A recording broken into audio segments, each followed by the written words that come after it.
हाँ तो hello guys, हम उम्मीद करते हैं आप लोग अच्छी होंगे। और आज देख लो, आज गेहूं का सीजन है, गेहूं का पटवन हो रहा है।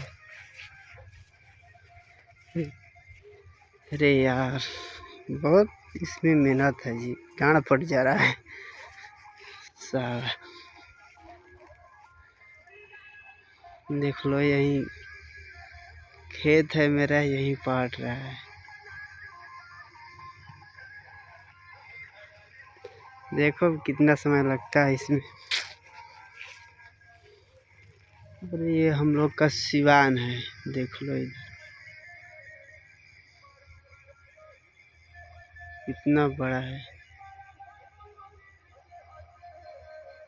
कहीं पर गेहूं रोपा रहा है, कहीं पर पटवन हो रहा है, कहीं पर कुछ हो रहा है। अभी